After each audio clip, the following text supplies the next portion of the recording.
All right. Good morning, you guys. It's a pleasure to be here.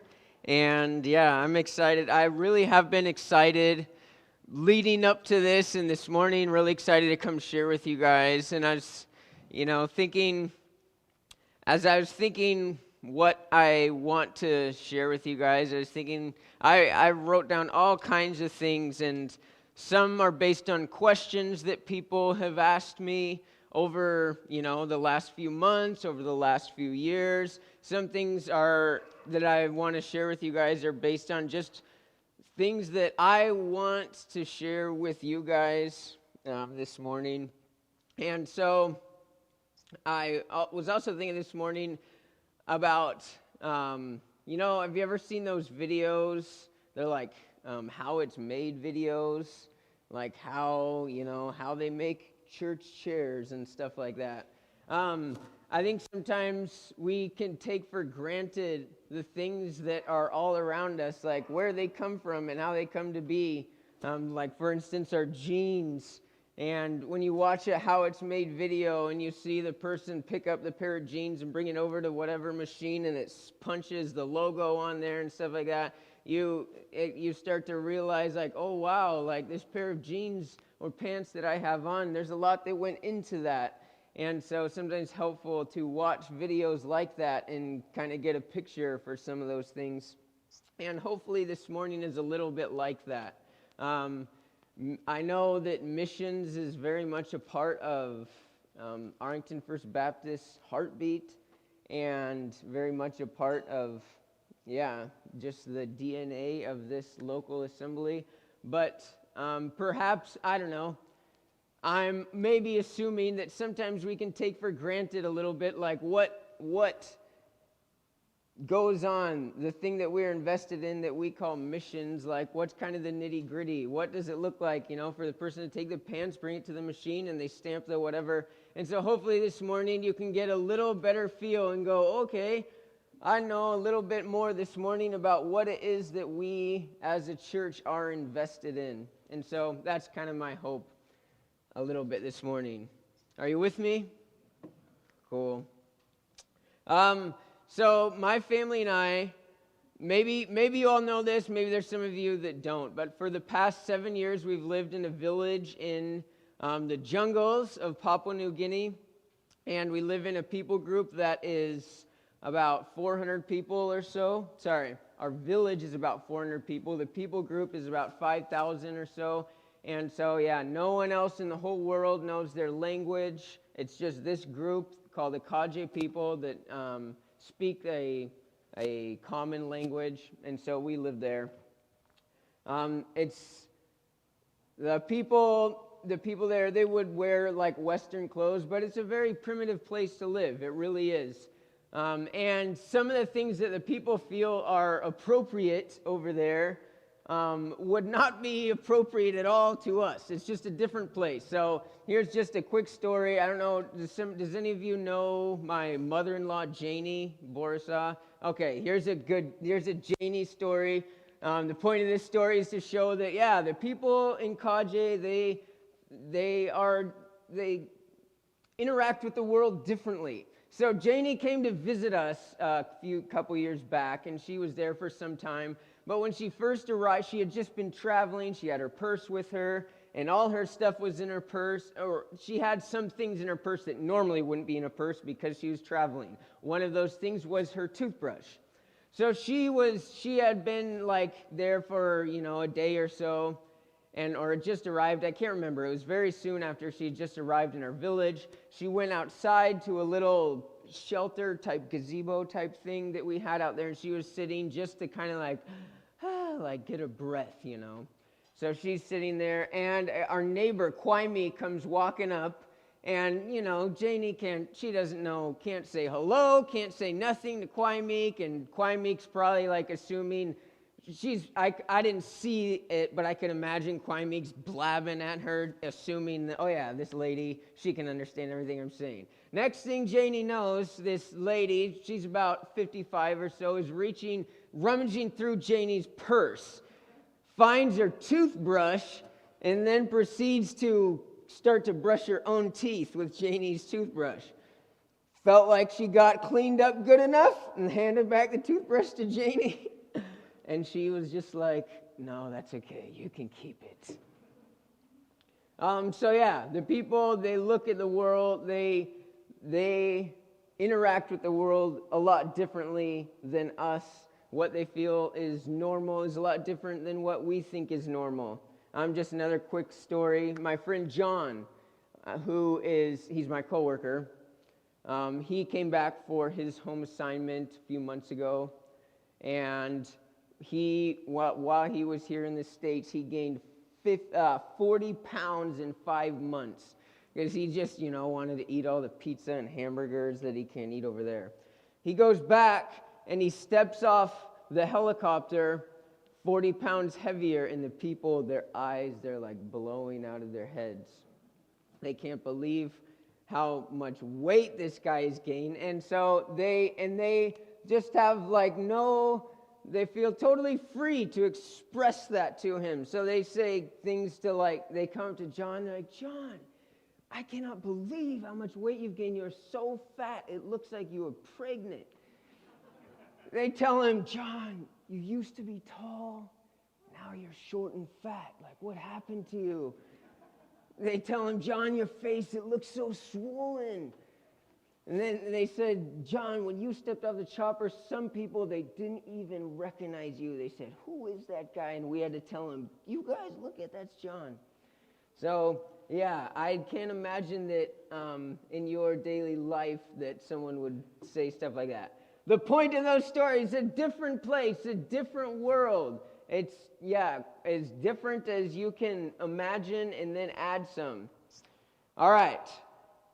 On to some questions now that people ask of me.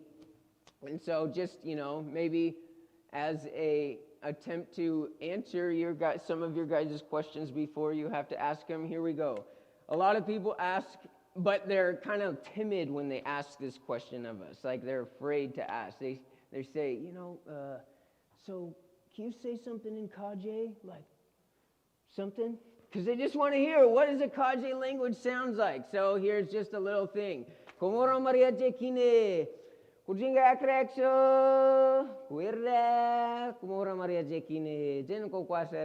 said, look at what would I say to you guys? I want to talk to you guys, but I'm so embarrassed, oh my. That's what I said. So there you go. Kaji language, that's what the Kaji language sounds like. On to other questions that many people ask. What's COVID like in the jungle? A lot of people ask that, and they're very curious. So just want to share really quickly what's COVID like in the jungle. When COVID first was a thing, when it was first arrived, it was actually very, very scary for me personally. I don't know, Abby can speak to herself, but I borderline kind of panicked. And because this thing called COVID, we heard about this thing called COVID, we're in the middle of the jungle. Our lifeline is a helicopter. And that's where we get our food and stuff. I'll talk a little bit about that in a bit. All of this shuts down. Every flight in the country shuts down. A little one-engine airplanes shut down. Helicopters shut down. And it kind of had this, and we're in the jungle just hearing bits of information, And so for me, it felt like the world is ending and I'm stuck in the jungle. I'm going to be here eating yams for the rest of my life. I felt like, those stories that they tell of missionaries, or stories that you've probably heard of missionaries leaving for the mission field, packing their stuff in a coffin because they're going to go and it's goodbye, we're going to go till we die kind of thing. That's how I felt. I felt like, oh my.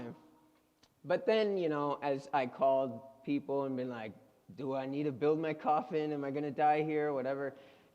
It was at ease, but it was a big deal.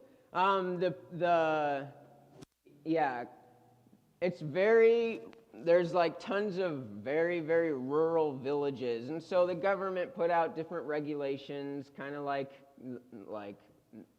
much of the world. Wear masks, hand sanitizer, don't go near each other and stuff like that. But the people in our village, that stuff is just like over their heads, you know. Like, we tried at first, like, hey, let's meet when we meet for a church meeting in like 2 different groups and try to explain to them, you know, why and stuff like this. And then, so we did that. Next day, all 300 of them are together for their own, you know, on their own accord. So it just like didn't really work. Eventually, the prime minister just said, okay, you know what, COVID is here. There's nothing we can do. Just deal with it. So that's the kind of the story of COVID over there. Jumping to another question, what's our house like? I've had some people ask, like, so, like, do you live in a grass roof hut? Like, what's going on there? So I have a picture of our house, maybe. Dun, dun, dun, dun. Oh, that's a laser. Okay. Mark was making fun of me earlier. Okay, maybe we can go back. Okay, all right, that's okay. We'll run with this one. What do the people eat? What's their main staple food? So, okay, look at this picture here. This is my brother on the left with the red deal, and I'm right there in the middle. And so, notice that we're sitting in this big thing. It used to be a palm tree, about this big around, 20, 30 or so feet high. And so the people, they cut this tree down, and then the tree has a hard outside and then a pulpy inside. So they split the tree, open it like this. Try to think maybe like, I don't know, like a piece of celery now is what it's like. So we're sitting in this thing that's like a piece of celery, and then they take those hammers that we're holding.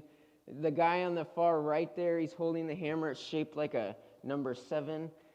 And they take that and they pound it like this and scrape it till it's all little pulp. They put it on this thing, they mix water through it, and then it becomes this starch, just like cornstarch. They'll get a whole basin of it, and that'll last them for about a month. When they want to eat it, they'll take a little handful of the cornstarch, crumble it up in a bowl, boiling water in it, and it turns into this kind of like if a horse hawked a loogie in a bowl. That's kind of what it's like. You can stretch it and it's like wah, wah. If you eat it, you know, half of it, when Mark likes to eat it, half of it goes in his stomach while half of it's still out of his mouth, kind of thing.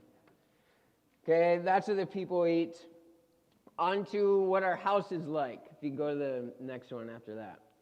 So our house, when we built our houses, we're trying to strike a balance between kind of having a house that's similar to the people's, but we didn't want to just live in like a grass roof hut, dirt floor, and then our kids grow up, have no idea like what it's like to live in a Western place. So try to strike this balance between how do we live in this place without going crazy, but how do we also conform to the context which we're living in. So, you can go back to the house one. So our houses are on stilts, because that's what the people's house are like.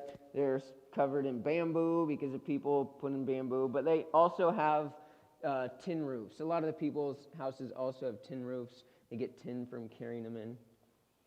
That's what our houses are like. Kind of a balance between simple, not too fancy. How do we get into the village? And where do we get our food? We didn't go there to be farmers and agriculturalists or just, like live off the land. It's not what you guys sent us there to do. And if we just ate what the people eat, we would be full-time just finding food production stuff. So you go to the next slide now. Every couple months, on average, this chopper will come land in our village. Different people who support the various tribal works in PNG, Papua New Guinea. One of their jobs to buy supplies for us, and so they'll buy supplies, put them in boxes, throw them on the chopper, then they'll come. And so, that's how we get our food, a lot of canned food. We eat a lot of rice, a lot of corn, green beans, and stuff like that. fresh stuff doesn't last that long. Okay. Moving on, you can go to the black slide. Just back one, thanks. So a lot of people wonder what it's like for our kids in Kaji. How do they like it? How do they fare? And it's really, really encouraging to be able to tell you guys that our kids are right there. You guys can wave your hands. They love it in Kaji. They love it there and they love it here. So they were super excited to come back here on our furlough, our home assignment, but they're also super excited, sometimes on a daily basis, tell us that they're excited to go back. They can speak the national language, Pidgin. Don't worry, I won't ask you to say something. Like Pidgin sounds like this. Tok pishim bai waramosim. O sea, toklo kosim na yuna bano na parim bai toklo kosim wanim. Okay, that's how they talk. And so they can communicate with the Kaji kids very well. So their best friends are Kaji kids, and so they do great there. For schooling, Abby homeschools them, and it's a huge job. But when we were there for a couple months, a gal named Stephanie was able to come in. She lived in our coworker's house because they were gone, and she was able to teach the kids for a couple months, and that was a really, really cool blessing. Ryan, if you ever want to ditch your family for a couple months or do that, you're welcome to it. But yeah, super blessing. So that's what our kids do for school. Are you guys with me? Is this boring or fun? Okay. Like I said, why am I telling you all this? It's like you're watching a how it's made video. Like, what is some of the nitty-gritty of the stuff that goes on in a work like the Kaji work that you guys are invested in? All right. Taylor, why did the people want you to move in there? How did you get to live in this village, and what was the people's response to when you first moved in there? Okay, the Kaji people, along with many, if not a very, very large percentage of the people in New Guinea, they have quite an understanding of where Western goods came from. Things, where did this plexiglass come from? Where does this little clicker come from? A lot of the people actually in Kaji have cell phones, the little old Nokias, with the buttons. They're not these iPhones. They're old school. And so think about these people who a few generations back were literally in the Stone Age, and now they're holding a cell phone and they go to town, they'd see a TV and things plastic. Where does all this, how does this happen, a mind-blowing experience. There's the biggest one, you can have, come from the Stone Age to the 20th century in one day. Okay? And so they had to interpret, how can this be? Why is this so? And so for many people there, the most logical thing that makes sense is it had to have been some imparted knowledge that the people in the West received and that we didn't. And that's what they think. So here's these people, they're looking at all these Western goods. Why don't we have it? It's because we don't have the secret knowledge. And so they're a big motivation for them for wanting missionaries in, and for wanting missionaries in their village. And the Kajis, one of their big motivations for wanting us in their villages. If we can get someone from the West to come live in our village and impart to us this secret knowledge, then we too will know how to produce plastic and phones and whatever else that came from the West. Okay, so that's one of their big motivations. Along with that is the idea that this special knowledge has come from the other side of death. So their idea was, if we can get someone from the West, namely someone who used to be dead and is now not dead, they will have the special knowledge to give to us. So we moved into this village. They were very welcoming. Well, I'll say this. The majority of them were very welcoming of us and very happy for us to be there. And the consensus, 100% across the board consensus of the Kaji people was that we were their dead ancestors now reincarnated in Western bodies and living with them. So this was great news to many people, and it was bad news for a lot. So there was a small group of people who were like, listen, we don't want anything to do with these dead guys. Like, we don't want to touch them with a 9-foot pole. Go ahead and flip to the next slide. One of those guys was Jakar. Okay? He didn't want anything to do with us. Because he, was like, listen, this dead ancestor business, you guys, that's the kick that you're on. I don't want anything to do with this. Okay? So I remember this one time when we moved in there very early. I'm sitting there, and here comes Jakar walking by, and he just walks by like this. Doesn't look at me, doesn't say hi, doesn't smile, nothing. He wanted nothing to do with us, and he wanted us to know that was the case. And so that was one response of Jakar. Other people, this guy, I don't have a picture of him, sorry, you can go to the black slide. Other people, like my friend Konmak, he was like overjoyed that we were there, and oftentimes, up to this day, Konmak, he'll tell us things like, Taylor, even if everyone forsakes you and leaves you, I'll be here. I'll be with you. Okay, and so there's across the board, people want nothing to do with us, people that just feel like we're like Messiah, something, just like all across the board, people's response to us being there. Okay, fast forward years, learned their language, became friends with them. Even Jakar, that guy I just showed you a picture of, wanted nothing to do with us. For some reason, I felt like, man, I really want to connect with this guy, and I want to, show him that I care, and that our team cares. And so there was a few opportunities to help Jakar. We took advantage of those opportunities, and he's actually, now to this day, a great friend. Same thing, guy named Gomo. He wanted nothing to do with us.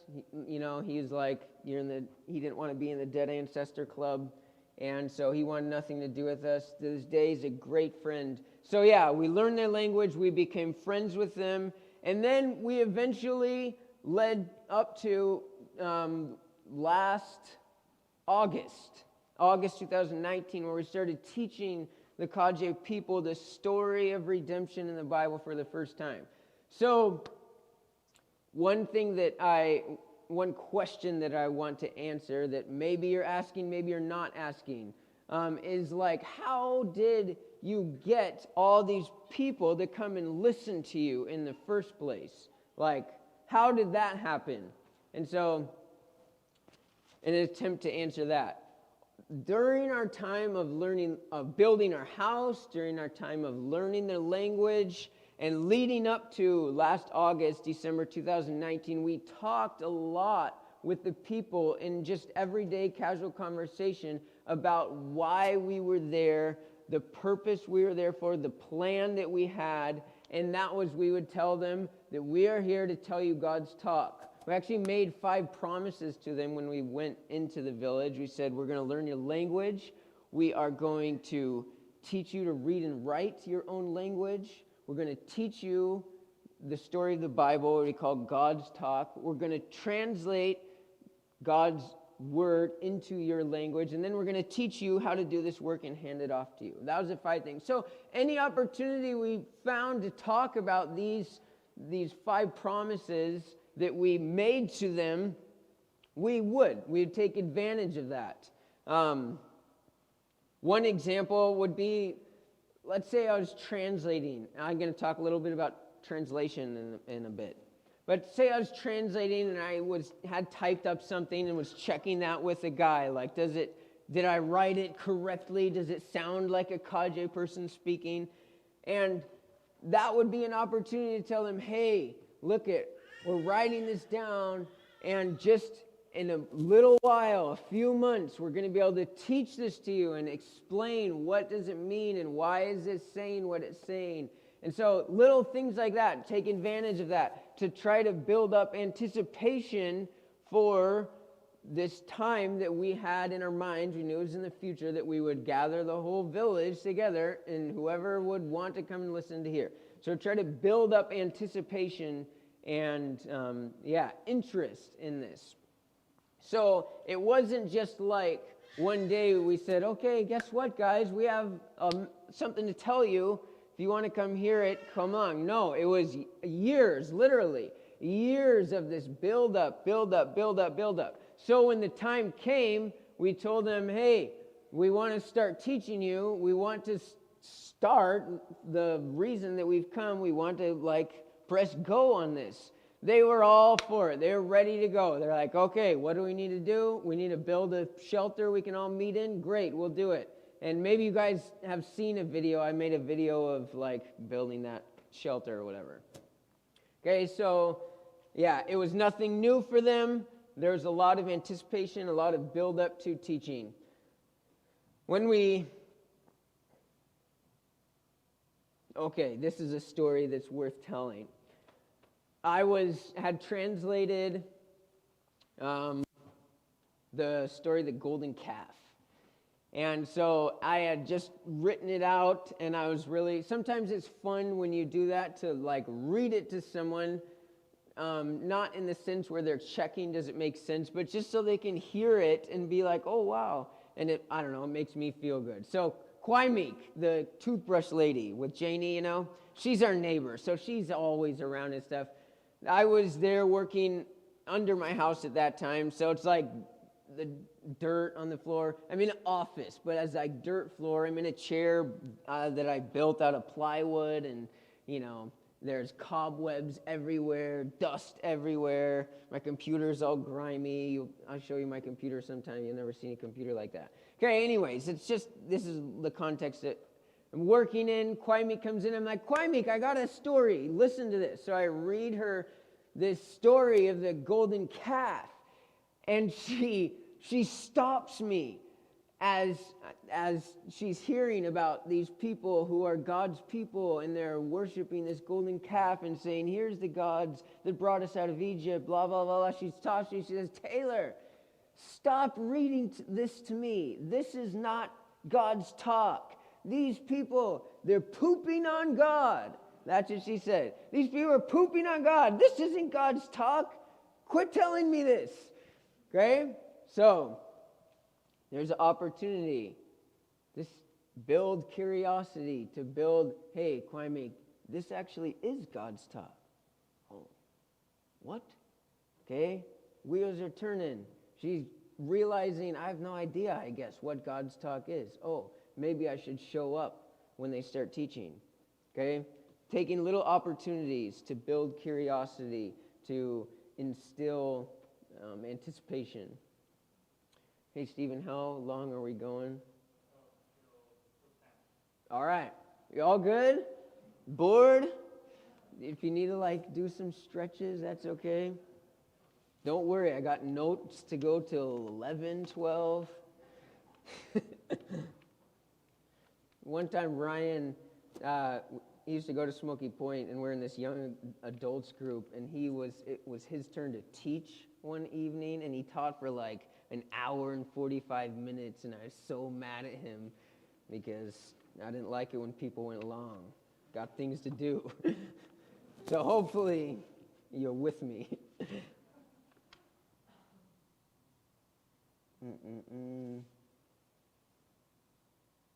All right.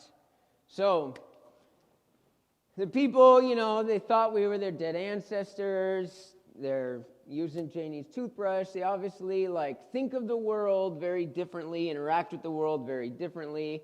But what about their knowledge of the Bible and their interaction with church and church function and stuff. Just want to talk a little bit about this.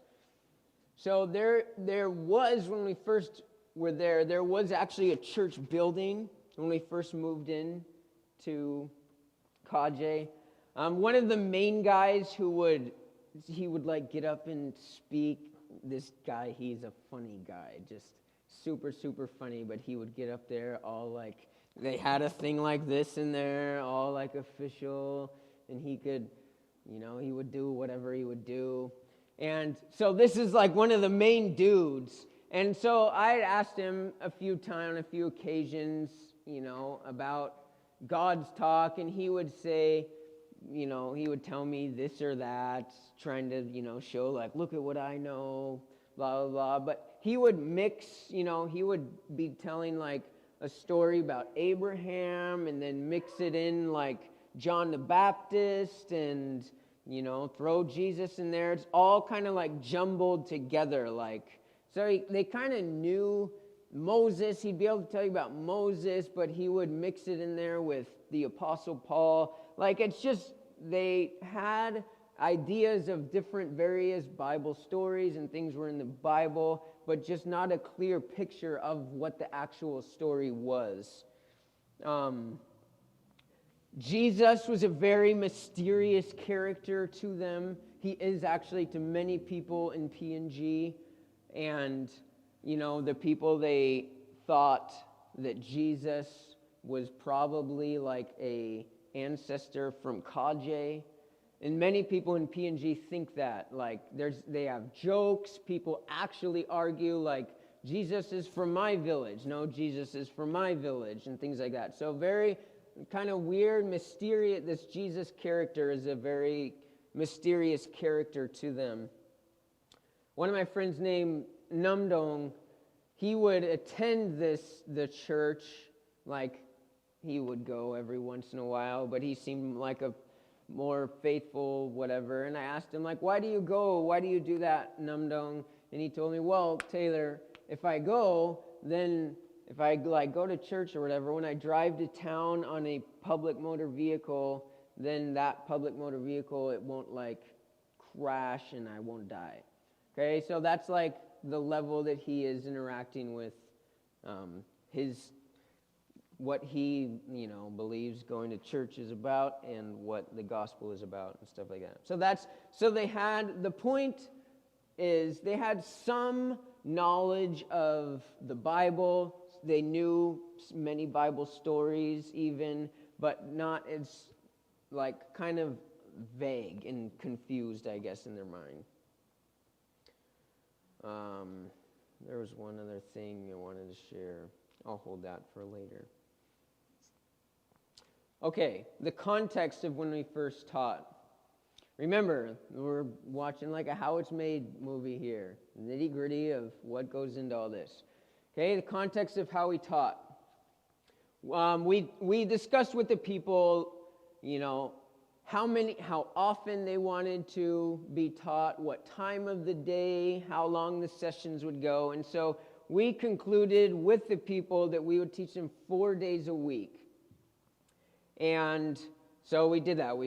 In August 2019, we started teaching them 4 days a week and started walking through the story of the Bible. We would teach Monday, Tuesday, Wednesday we would take off, Thursday, Friday, and then have the weekend off, and we did this. And it was pretty taxing on the people. They have to walk to this place where we'd have gathered, where some people walked 10 minutes to get there, other people walked 45 minutes.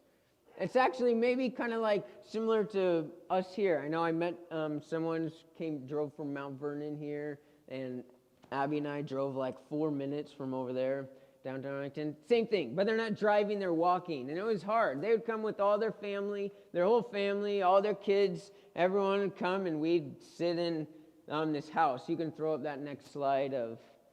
And so, yeah, here's a picture of us meeting. About 300 people or so would come every day, and we would teach them. The lessons were really interactive, lots of skits. So, almost every lesson had a skit. golden calf that I mentioned earlier. We had a skit worshiping some golden calf, but these were not like well thought out dramas with they're choreographed and we rehearse and stuff. These are like the lamest skits. Like if we try to do a skit like this up here, people, Pastor Stephen will get emails like, "This is not how it should go at church, blah, blah, blah." These skits were horrible. And so we felt like as a team, like, man, these are so cheesy. These aren't kids. Like, this isn't, first grade Sunday school here. Should we even do this? And so we put some feelers out. Like, do you guys want the skits? Do you like them? And this guy, Gomo, 40 years old or so, he's highly, highly intelligent and has a great friend, specifically of my coworker, John. He asks Gomo, should we do the skits, And he goes, "John, please, please, please, do not stop the skits." And they love these things. Example of one skit that we did for them, Noah, okay? All that we had like planned people through the audience. I'm teaching along, telling the story of Noah, and start talking about rain coming down and water bursting out of the ground and the door being shut, everyone else on the other side locked out. And so people from the audience that we had pre-planned like got up, like panicked, and run to the front and start like banging on this side here, the bamboo. They're banging on it like they want in this boat. And then someone from the back yells out like, "Sorry, the door's locked." So then they all run and climb up coconut trees, climb up betel nut trees. And so yeah, they just loved it was a hoot, really. And they loved the skits. Yep. Along with the teaching, we taught for about 40 to 50 minutes in one shot, and we would record ourselves. I don't know if you've seen pictures or videos. Usually I'm wearing this, we call it a belum. It's like a little purse around my neck. The reason I was doing that is because the little recording device was in there with a little microphone. So we record each lesson. You go to the next black slide.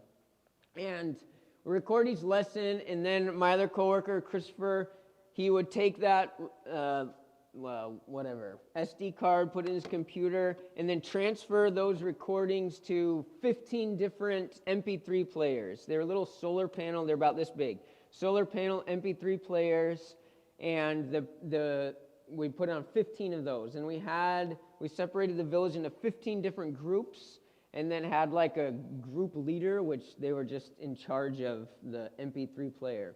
So in the evening, they would get together with their little group, people who lived within the vicinity of them, and they would meet, and then they would listen to that lesson again, the whole 40 minutes.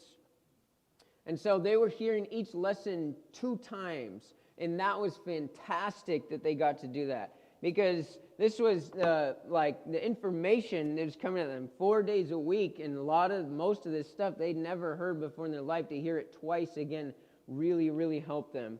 Also, I'm not going to tell you about this, but we have over there literacy school to teach them to read and write their own language. So we were able to pass out the MP3 player and then a sheet with questions. It had 10 or so questions on it. So the person in charge of the MP3 player would press play, would listen to the lesson, and then he would ask questions, read the questions, and then they would try to answer and read the answer. And they loved these. They loved the questions. It felt like the questions were not complex. They're just to help them remember where the story goes, like,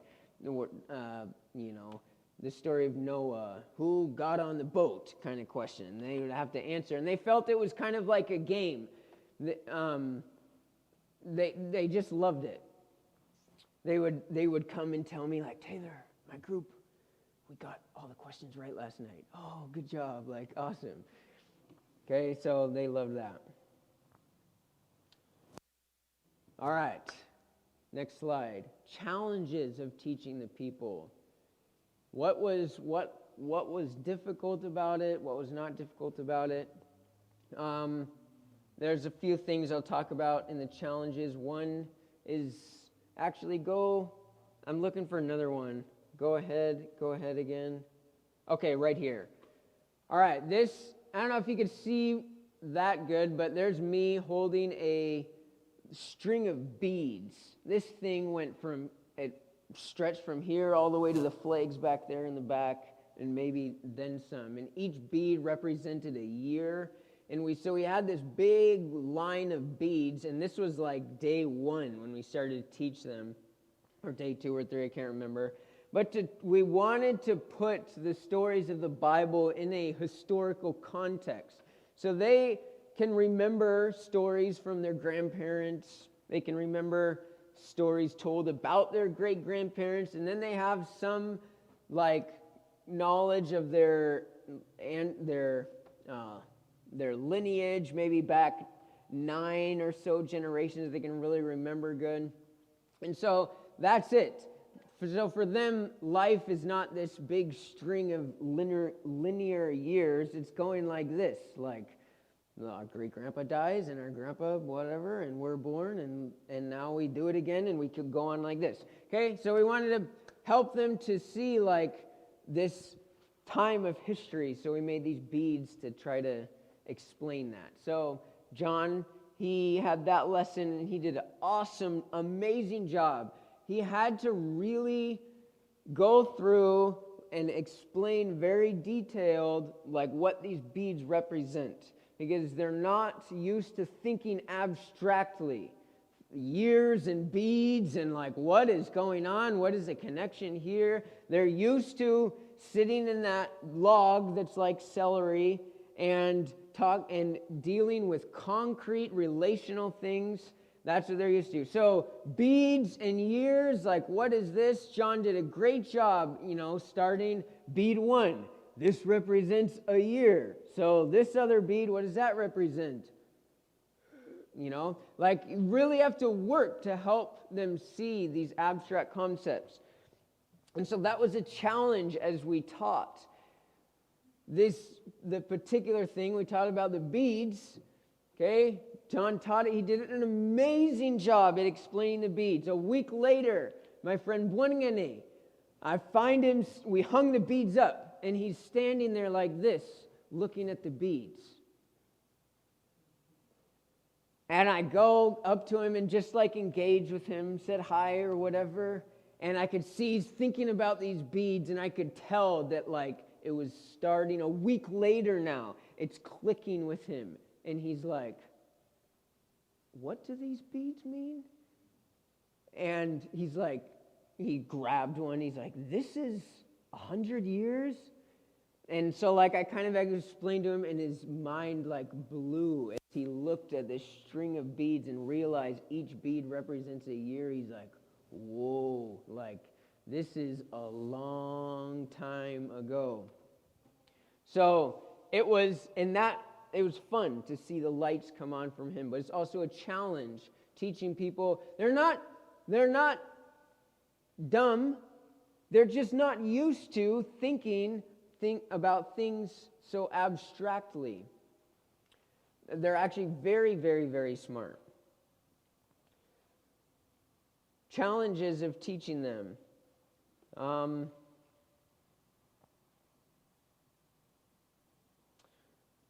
I'll talk about this. Spiritual warfare. Now you can back up to other slides. Keep going. One more. Or forward. There we go. All right.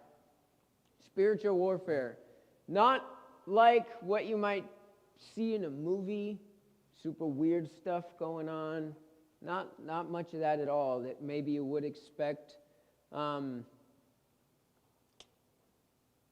my friend Alex Nyakangwap, he was a guy who was highly involved in sorcery.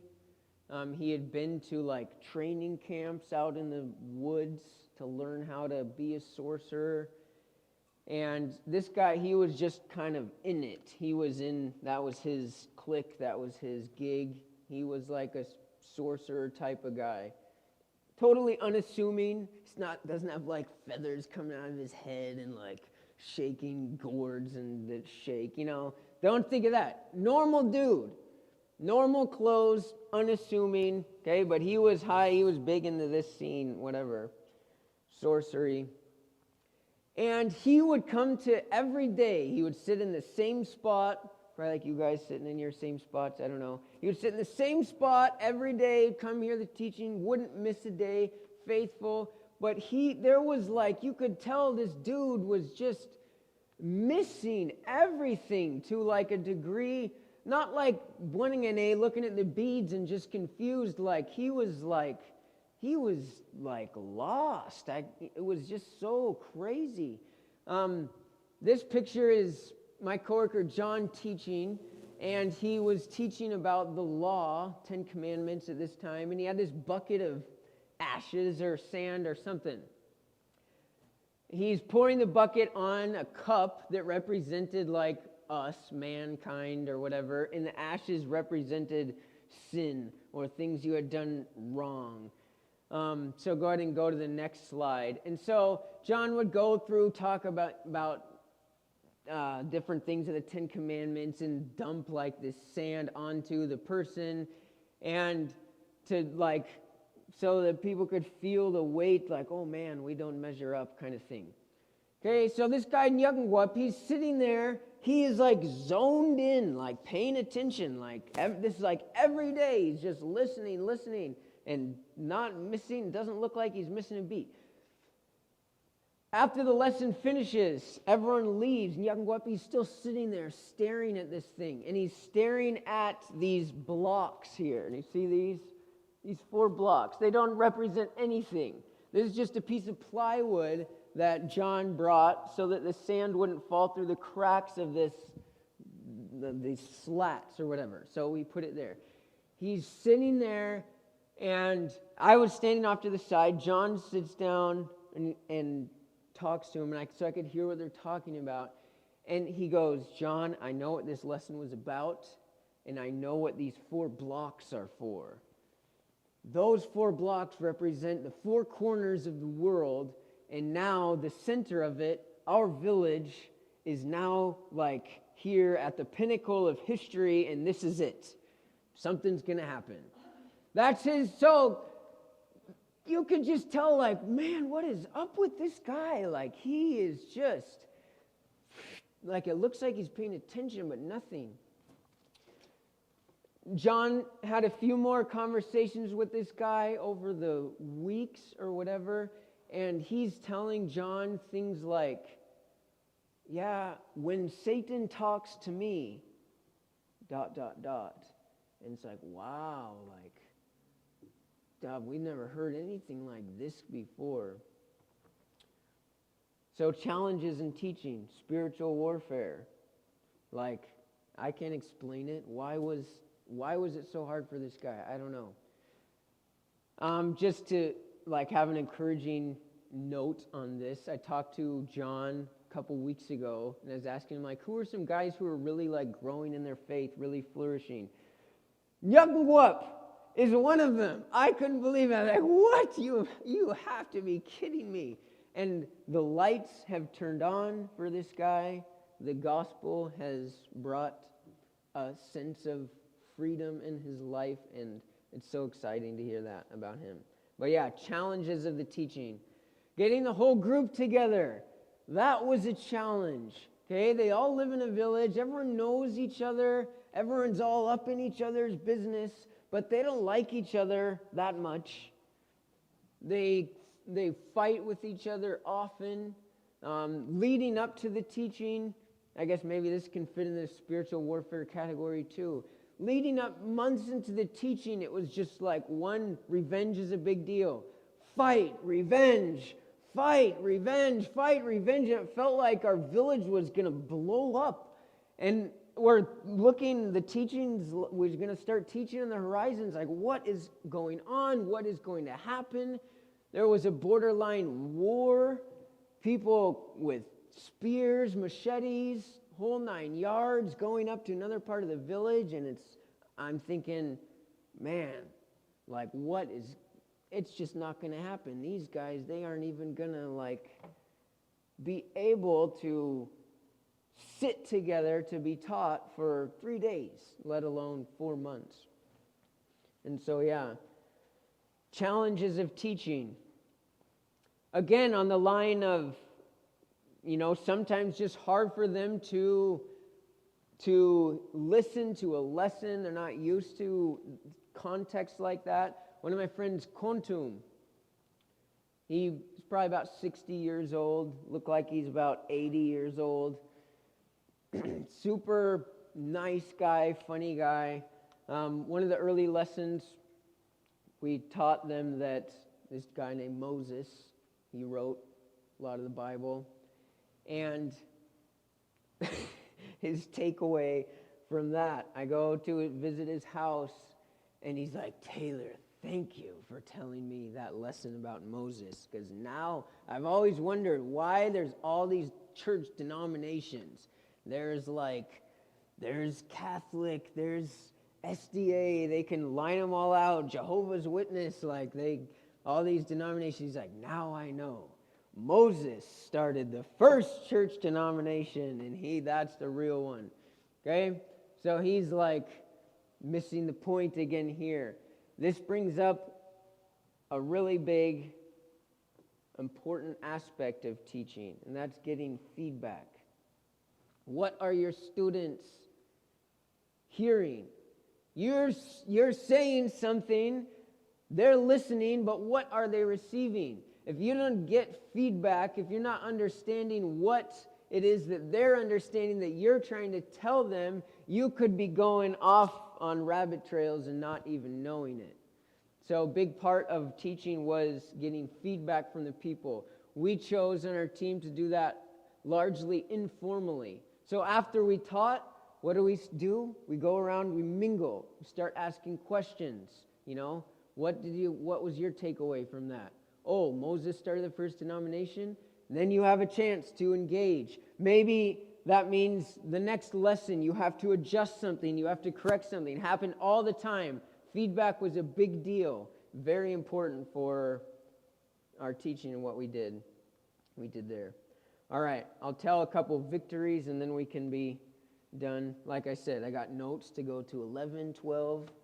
It's up to you guys. Just kidding. I do have notes though. Victories. There were challenges, but there were also sweet, sweet moments. Another neighbor of ours, Ngungwap, he's a younger guy, 23 or so. He was unmarried at the time that we were teaching. In the evenings, I would see him. He'd be sometimes sitting under our office or sitting in my little gazebo-type shelter. And he would be telling himself the story that he heard in the morning. If we're talking about Moses, he's telling himself the story of Moses. One evening he was there. He said, I got to remember this. He started all the way at the beginning, going all Old Testament, just telling himself. Why? Gungwap, what are you doing? Why are you doing this? I need to make sure that I really know these stories well. That was his routine, retell himself the stories. Oh, you guys, so encouraging when you see something like that.